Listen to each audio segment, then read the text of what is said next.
So it should be encouragement to folks today that even though the world is going through a very stressful period, coming together, collaborating, gives you a strength to combat that force. And they use their art to react to what it is that was happening. Welcome to Bitch Talk. I'm your host, Erin. And I'm co-host Ange, aka Captain Party. 2026 brings us into our 13th year of podcasting, and we're proud to be here. Thank you to our followers and longtime listeners for voting us Best of the Bay Best Podcast for 3 years in a row, and to SF Film for adding us to the respected list of Essential SF winners. If this is your first time listening, where the hell have you been? But better late than never. We're like if the rap group Salt and Peppa met the show Grace and Frankie and had a baby. And if you don't understand what that means, ask Jeeves. And now, on with the show. Clink!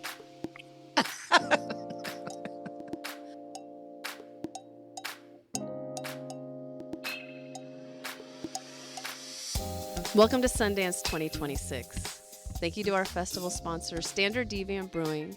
And in this episode, we are talking about Once Upon a Time in Harlem and the baddest speechwriter of all. All right, Bitch Talkers, we are back with a segment talking about an incredibly beautiful film called Once Upon a Time in Harlem. It's in the premieres section of Sundance, and we're sitting down with director David Greaves and producer Leonie Greaves. Welcome to Bitch Talk. Thank you. Good. Delighted to be here. Thank you. Thanks for having us. Let's start with our director here. Can you introduce your film to our audience? All right. The film Once Upon a Time in Harlem is based on the Harlem Renaissance. This was a period in, if you will, Black America, where a number of folks had come together after the migration from the South. And they had come together and had found Harlem to be a very safe place for them. And as they came together, they met each other, they interacted, they went to the same library, and it was in that constant interaction that they had that they were able to, that they collaborated and created this this whole period that we know as, quote, the Harlem Renaissance, where this creativity sort of exploded out of them. And so that's, can I say that's pretty much it? Yeah, no, I think that's beautiful. That's it, yeah. And the film is the, this dinner party that my grandfather coordinated and invited folks to, all the luminaries of the Harlem Renaissance. Mm-hmm. He invited them all over to Duke Ellington's townhouse. As you do. As one does. And, as they gathered there, many of them had not seen each other in 50 years, so they get together and they're seeing their old friends, mm-hmm. some of their old flames. Some of their old flames, and they sat around and talked and laughed and discussed and drank. Mm-hmm. And when you have those many such creative folks together, their interactions were just amazing. Even though 50 years later, they were just so vibrant and able to express what that time was like. So. When Dad brought them all together, it was a reunion of intellect. I guess is intellect, art, etc. So and these as you can see, these were amazing people, and each of them had how do I put it, a special talent. Each of them was able to express their inner feelings. They was just delighted that now they get a chance to tell what it was that time was like. They had an opportunity to tell what that time was like in America for them, and that even in that stressful period of the 1920s with the the lynchings and all that kind of thing, they were able to create something that has lasted and will continue to last. This film is gorgeous, and it's rich in tone and color, and you were in the room when this was happening. So can you talk about maybe the vibrations of that room and did you know what you were walking into at that point? And now looking at it, how many years later, what's the meaning now for you? Well, people have asked me about, what do you remember about the actual shoot? And actually, I don't remember anything. I get it. Your dad just dragged you to right. You're going to do this. We're going to do this, and that you're going to be one of the camera people. And it was, which was kind of like a big step for me, because this was a big deal, and he had gotten who we considered to be our best camera people, to be there and to be included in that. I was like, okay, what we got to do? You have to be very on it.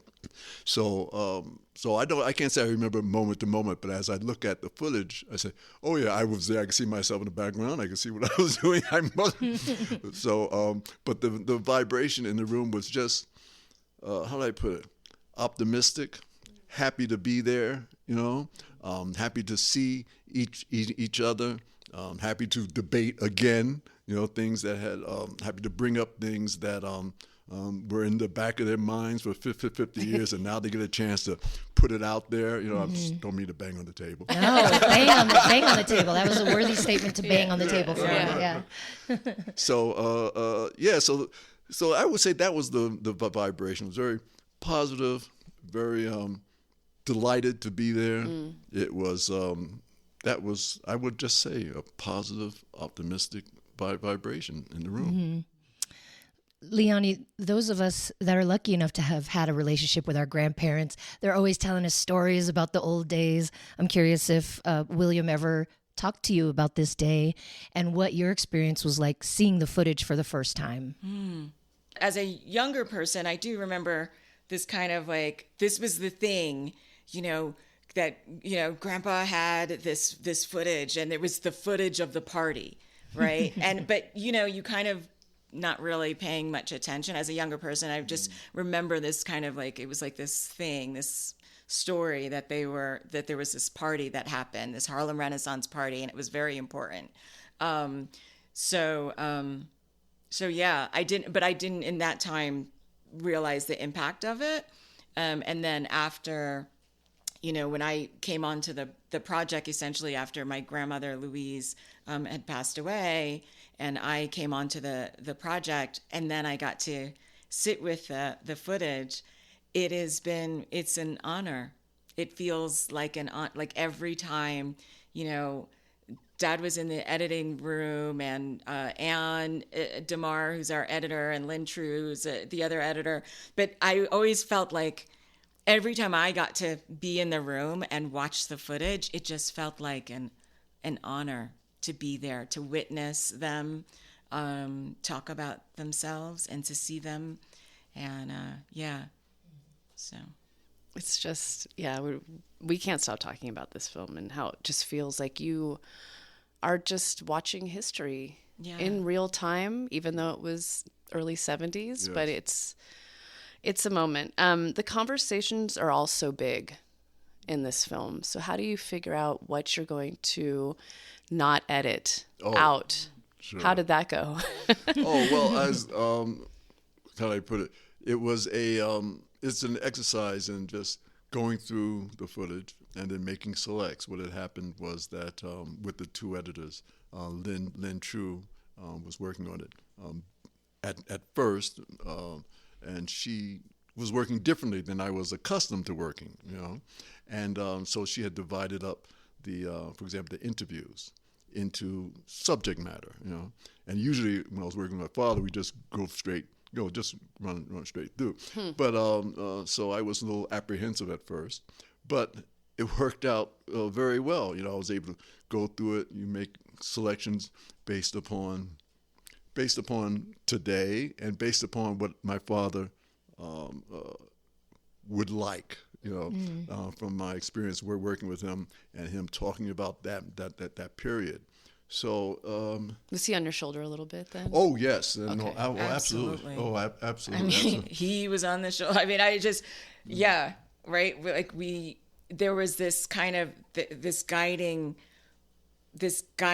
force from my grandfather, his writings, and my grandmother, And we also were very mindful to let the film tell us what it wanted and needed, and so let those stories kind of come, right?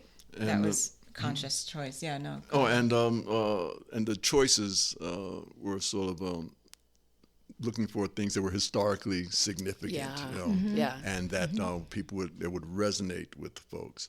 And I think the major one that would resonate was the speech that Lee Whipper gave of the Haile Selassie speech at the United Nations, and it was a long speech. And I said, and he remembered it, by the way, 96 years old. He remembered every word. Yeah. With passion. Oh, it was amazing. So in cutting it down, I said, how are you going to cut this? And I said, wait a minute, what would Vladimir Zelensky say? And once you make that thought, this excerpts just pop right out, And so that kind of thing, whenever we could bring some new information from that time to now. For example, we have a man in there, Erwin Miller, who was the brother of the Miller who was in who helped not UB Blake. Shuffle Along. Shuffle Along, UB Blake and Noble Sissel. And but apparently there was some not conflict, but something that he had to get out, and that he and his brother had thought about this for 50 years. And so this was his opportunity to say it. And I said, well, this has to be in because you're give this man his say. Yeah. So there was just that kind of stuff. And it's just, how do I put it? It's just people having an opportunity to express what it was that they were going through, the dynamic that they had, when you hear Regina Andrews, one of the librarian, talk about the boys, would go downtown with her, going out to get Chinese food, and the boys were like Aaron Douglas, County Cullen, Claude McKay. These were the guys.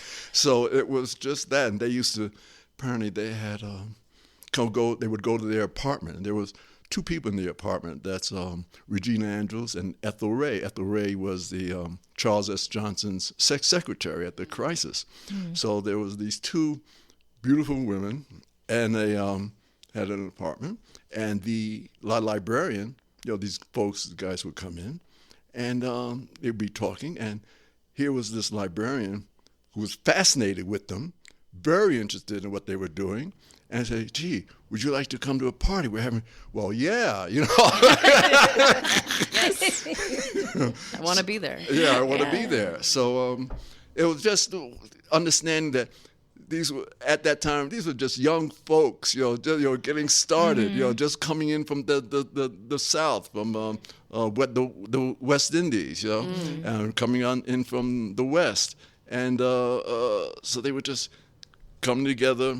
They found themselves at the library, which was very interesting, that was the centerpiece of where they would just converge. It was like a mecca, the library. And feel safe. Yeah, absolutely. They could feel safe. That's still a thing. Yeah. And find support for what it is they were doing.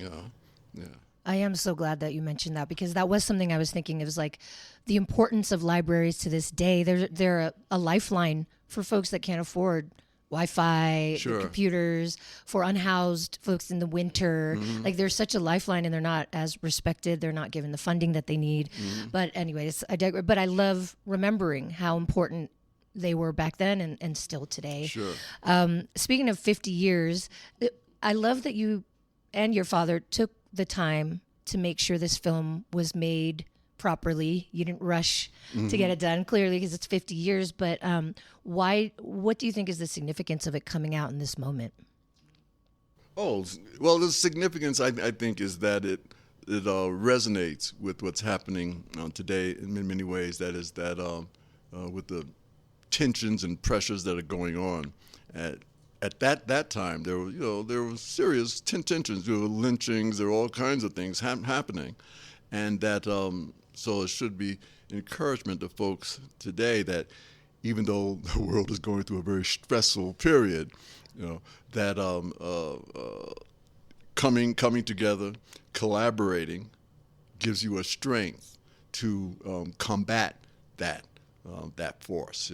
So and they use their art to react to what it is that was happening, and in doing that, sort of open the conversation to the rest of the world, actually, about what is possible even in that environment. And I think today you can see in the environment we're in that there are still very creative things can happen, that people can come together and combat the negative forces that are out there. It's a reminder. Yeah. And also maybe I'm just thinking about some of the negative forces that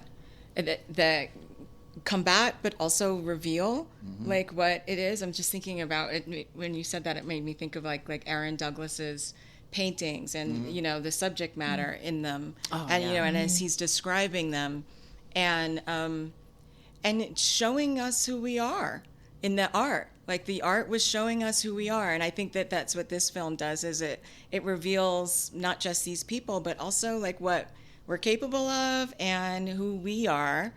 And I think that that's, to your initial question, I think that's what's going to be useful with this film moving forward, and how it can be useful in our current climate. Kind of reconnecting us to each other, to, as Dad was saying, to collaborating with each other. Romare Bearden says art comes out of a community, and it comes out of audaciousness. And staying in that, staying focused on the work and noticing and being attentive to the people that are around you, and staying focused in what you're doing. I want more rooms like that. I want more rooms like that too. Yeah. Put the phone outside or leave it at home. Yeah. And just go and communicate and congregate. But also smoke listen. a cigarette. Sorry. But also listen. Listen. There was so much listening. That I need to remember too, because sometimes just sitting there and listening is just as powerful. Well, they had that conversation about every ethnic group had, George Schuyler was saying every ethnic group had a forum where they would talk about the sundry issues of the day, so they would all sit around and kind of have these conversations. And what we learn in the film is that people disagreed a lot, but they talked with each other. They had conversation, and they disagreed in a way that was still progressive. It was still moving them forward. Yeah. And this is, as Schuyler says, a sign of a civilized society. And we don't see that. What is this word you say? Civilized society. Where did they have that? Please explain. Right. Yeah. No, it made us think a lot about, maybe we should be doing this and just opening up spaces and just, we kind of do this already on mic, but just to do it without the mic and chat. Well, I was going to say, I think that this is that, right? Like, this is like noticing that this is also like sharing, having conversation, right? Yeah. Having conversation, connecting with the people that are around you. This is what they were doing during the Renaissance. They were getting in rooms with each other. Here we are in a room having conversation. Yeah, and sharing that with other people. Yeah. So you're doing it.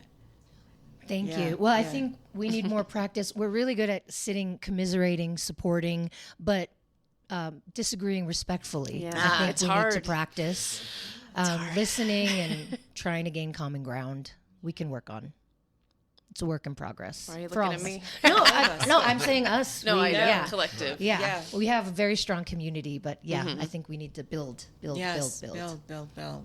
They would, and they're coming together at these parties. Let's go to the party salons, and as Jerry Major, the society editor that was in the film, says, wherever you go, whatever party you went to, you saw the same folks. So they were constantly interacting and collaborating and just enjoying each other. So that was a and big disagreeing. part of it. Like, you know, that George Seiler character, I don't know if you know, that whole thing with him and Langston Hughes, like it was a big deal. And that didn't get in the film, which where what's her name says, where she says, he's so mean. I don't know if he'll say hi. He's so evil. He's so evil. So she says that about George Seiler, but like they're you know, but they're in this room, and there's a respect in that too, right? Like they disagreed, but they, you know, also had a lot of respect for him.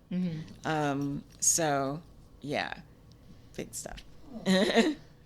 Oh, it feels silly to do how we end each. Yeah, I'm good.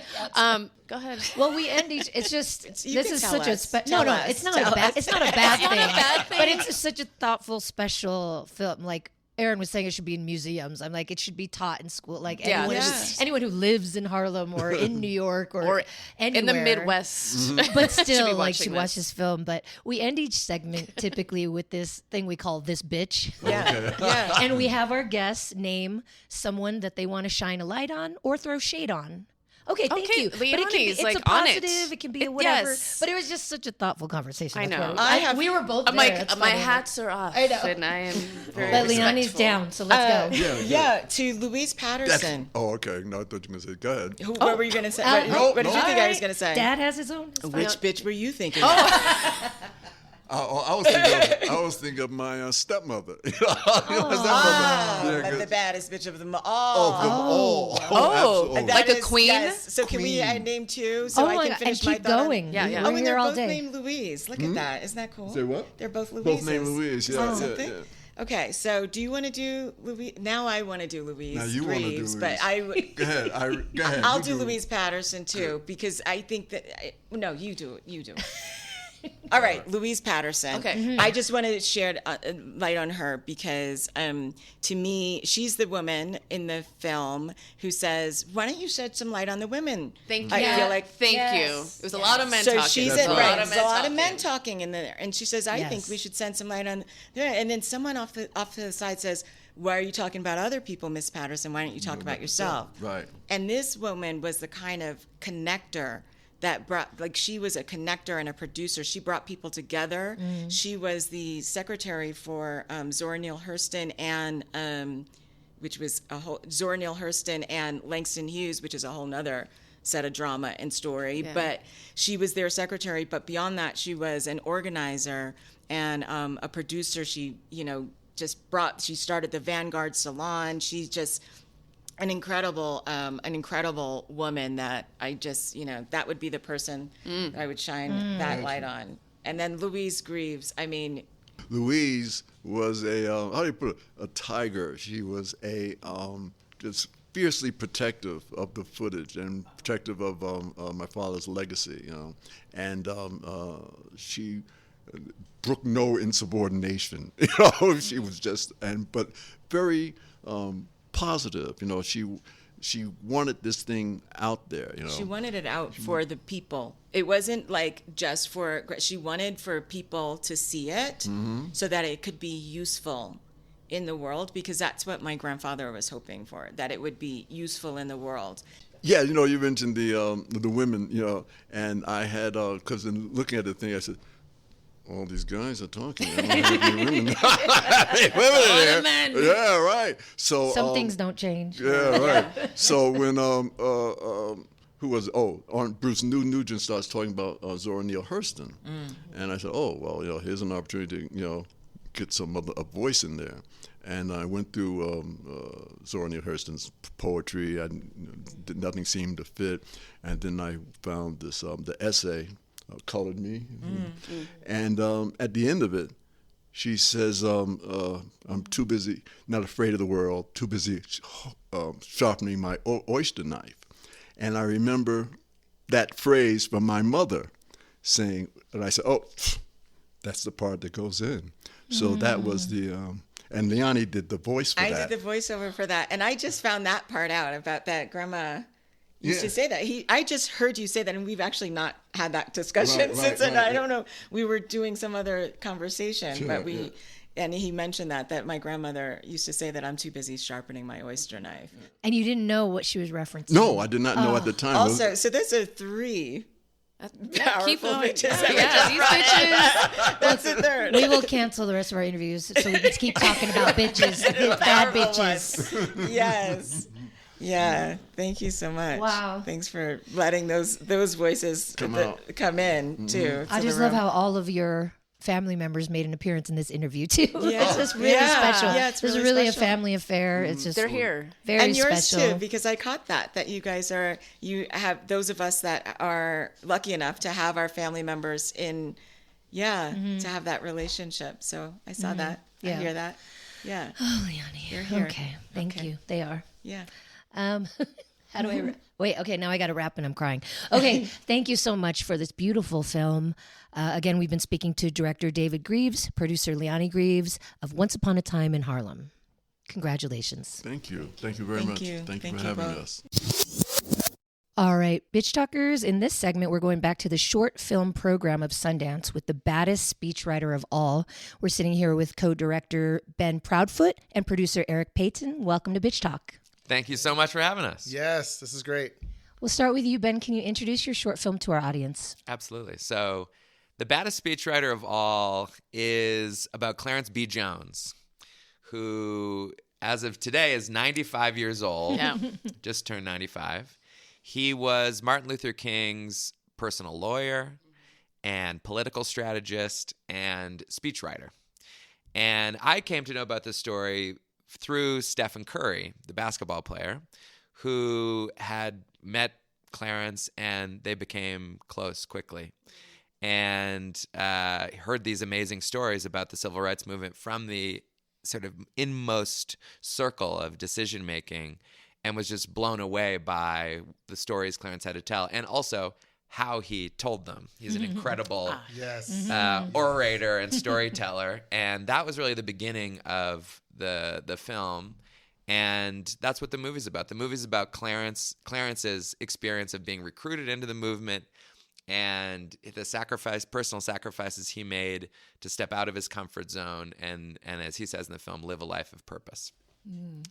So it's a short now, and I love this man because you guys start off with him saying, "I'm a motherfucker," and I'm like, I am in. That's I why love we've him. come here to Bitch Talk. Yes, Yes, because we talk can say about this. what Can we use that? Can we use that in a shirt? Absolutely. Okay. Yeah, I mean, I just want that with his name on it. But he's spunky as fuck. So how do you edit this and not lose that spunk?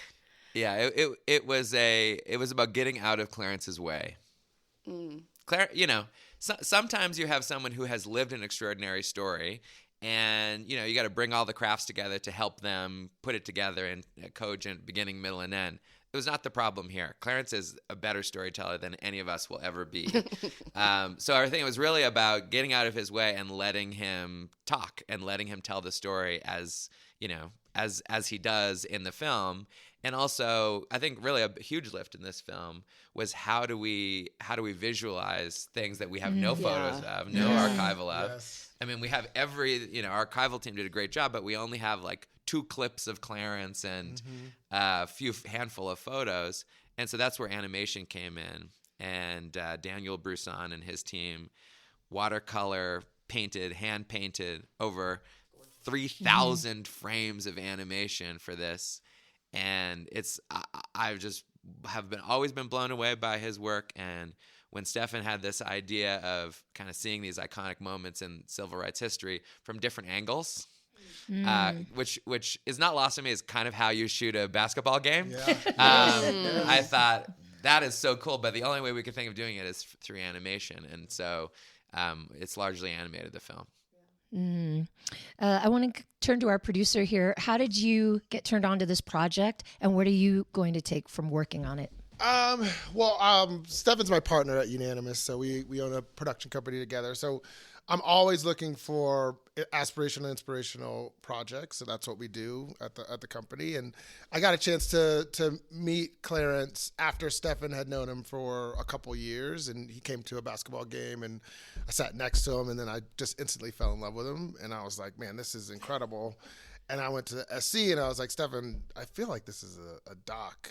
And the SC was like, no, yeah, I've been thinking about it the same way. And then I got these guys on the phone. And then my job after that is like really just kind of like, no, I try to produce without fingerprints, right? And so it's like, for me, it's like just kind of creating a space for them to do their thing and you know, providing that space and blocking things out. Obviously, SC has a extremely complicated life. He has this pesky day job. He has to be on a court like multiple times a week. His in priorities other are out of whack. cities. Yeah.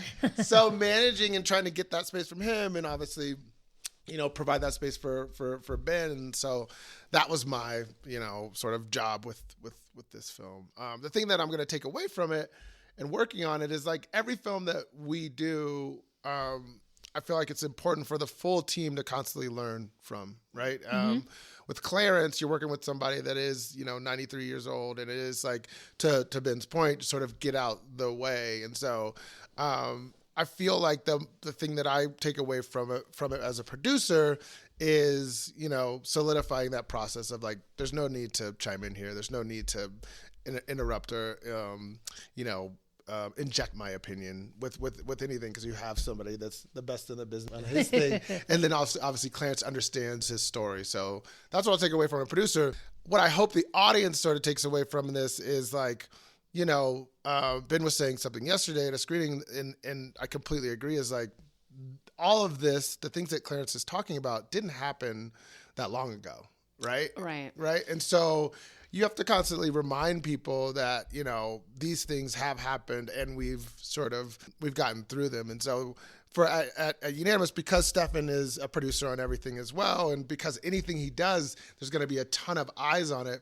We make things for everyone, every person, right? And we try to put a little sugar in the medicine. That's why I love the comedy that Ben injected, and that's why the opening. Clarence injected. Well, sorry, yeah, Clarence injected. But that's why that opening, I'm a bad motherfucker, you know, is like so important, because that loops in a whole different demographic, right? Just by starting with that line. So, anyways.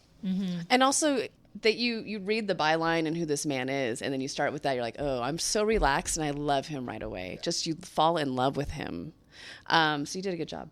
I want to talk about capturing history and archiving it, because that's what this is about too. So can you talk about maybe that process, and is that a conversation around this kind of work too? Yeah. Because we're all not getting any younger. So. Right. No. Look, I think it's, you know, our company's been around for a little while, and so we've seen a lot of projects we wish could have cracked through. And I think the thing that we've learned about projects that have history involved is you have to sort of make it contemporary. And so again, the sugar and the medicine is something that we learned over time. When we first launched, it was about like, you know, this is their story, let's tell their story. Why would somebody not buy it? One of the major streamers buy it. What we learned is like that doesn't crack through when you're watching, you know, a crime drama or whatever it is. So you have to be strategic. And with history projects and projects that have history within them, what we try to do is hopefully create a human story that is relatable to current times, but also gives you a little piece of history that you can walk away from. Especially, I feel this with short documentaries, of just having like a compendium of all the relevant images in one place, right? Because like that's the problem we have, really, is like we've done a pretty good job documenting, you know, the 20th century. The big issue is often that those photographs or those films haven't been digitized. They haven't been tagged, they're not accessible, or they're in raw, unedited format. And that's, I feel like, a big duty that we have as filmmakers, is to pull in the relevant images so that people can see what's happening, because it's just all kind of sitting out there in a disorganized and inaccessible way. And, you know, I have to give huge credit to Gabriel Rivera, our archival producer on this movie, because he found images that even Clarence had never seen of himself, you know, in his 95 years of life, and, you know, 60 of that being pretty well known, you know, within that community. Never seen that footage, or some news archival of him that had never been seen before. And I think that's part of the adventure too, of documentary filmmaking is finding that little tail end clip in some, the back of some archive somewhere that helps you tell the story. And I just come back to it over and over and over again. Somebody's sitting there and telling you a story, that's good. But if you can show them the footage, seeing is believing, and it is just like 100 times more powerful. And of course, it's a film, right? It's a visual medium, and I think that bringing together of archival into a cogent space is our really a moral duty, I think, of filmmakers, documentary filmmakers. Something that I really appreciate about this film is, this is MLK's speechwriter, his lawyer. Like, he's talking about heavy things, but as we said, he's very charming, very funny, but he's also very optimistic. And when I find myself being down and being tired, I watch something like this and I'm like, oh, I'm fucking fine. I can go on, in whatever way is healthy for me, but like, we can go on. Yeah. And I just love his optimism. I think that's really important to have perspective. Yeah, I mean, look, I my history is like, my folks are from Mississippi, and when I hear about the things that they went through, and where my mom, coming from a house that had a dirt floor and a back house and had crosses burned in front of her house, and like my father was, part of that first civil rights movement, got shot at, and so I recognize that, right? And so like I'm extremely optimistic, probably sometimes too much, but I'm like so optimistic about the future because I hear stories about what Mama went through and what Mama Hutchin went through, and like all the things that they had to go through just walking to school, and being able to get into college, and I sort of stand on those shoulders. So when I see this stuff, yes, it is saddening, but also it makes me think about like it's just time to get to work, and continue the work, and don't let things distract you from that work. And so I think this film does a great job of being optimistic, and yeah. It's important. Maybe it's my documentarian, but we're sitting here in your space at Sundance. I'm looking across the table. There's a glass of water. It's basically 50%. And Clarence says in the movie, right, about the glass half full. And I also see just an inch and a half above the water line, there's just a slight marking of residue of where the water once was, right, that it was higher in the glass. And I feel like that this film is a little bit like that, right? Is, I think the knowledge that it can be done and has been done, and that actually the people that made it happen are still alive and can talk about it and can tell about it. That's all I think we can do as storytellers is just bring those stories to the fore at a time when it does not seem possible, right? It just seems outlandish and just impossible. And to look back at something when you hear somebody say, we thought it was impossible, and then we did it. There's something that just keeps the flame alive, even if it's just like a candle in the wind. That's what I get out of it, listening to Clarence. And even now, I mean, I've watched the film so many times, that's what makes me emotional watching it is, when the reporter's saying, we're thinking maybe half of the expected 100,000 people will show up for the March on Washington. Yeah. And then it's 250,000 people. It's incredible. Yeah. And it's not that long ago. Clarence is still here to tell the story. Yeah. Damn the both of you. Everybody's making us Man, cry this today. morning is What the hell? And now you can never drink that water lower. I know. I'm like, I'm Now she's fill it a up. fill I it. know, I You gotta gotta just keep that filling glass it. of water. I'm keeping it on the plane with me. 50% or When more. I go She's through just TSA, I'm like, I cannot empty this water. I love that. You're gonna have to take me in. Yeah. It's been imbued with meaning. All right, we're going to finish this out with our segment called This Bitch. Ooh. So each of you, it's either throwing shade or shining light on something that's given you life. So, or you just want to talk some shit. So if you want a minute to think about it, feel free. Wait, please explain to me this one more time. This bitch. Give me an example. This bitch, Clarence Jones, is giving me life today. So I'm going to walk with All right, purpose. All right. And not drink the rest of that water. Okay. I want to give it to Stefan Because here is somebody who has. We wish he was here. Yes. He's playing He's got basketball. to, But here is somebody who really does not need to do this. He does not need to do it. He feels a responsibility to do it. And I love that. And I think we need more of that. And like you watch the film and you see, Harry Belafonte, right? And others who were famous for, being an actor, being a singer, or in Stefan's case, being a fantastic athlete and basketball player. Everybody who's accumulated some platform, they don't have to do anything.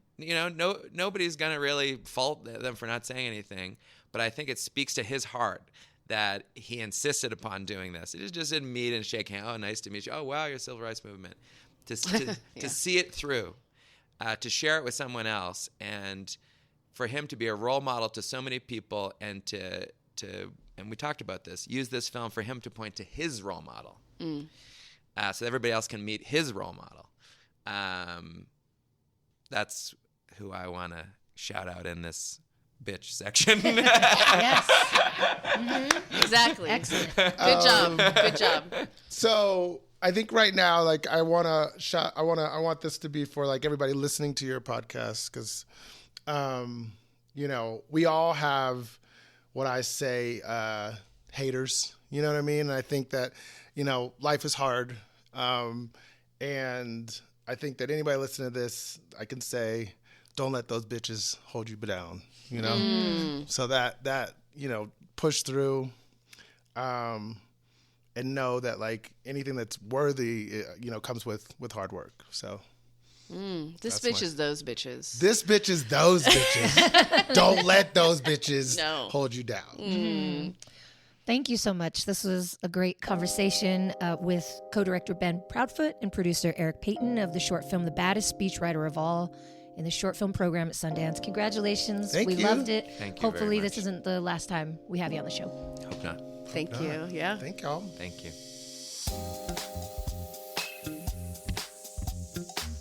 This episode was supported by Courtney Kita, aka C-Note, and Chef Katie Rendazzo. Thanks for joining us on today's show. You can find more information about this episode in our show notes. If you're missing us, you can visit us at bitchtalkpodcast.com to sign up for our newsletter and buy us a cup of coffee. Did you know we're also on the radio? You can find us at bff.fm. And lastly, rate and subscribe wherever you listen to podcasts. All the cool bitches are doing it.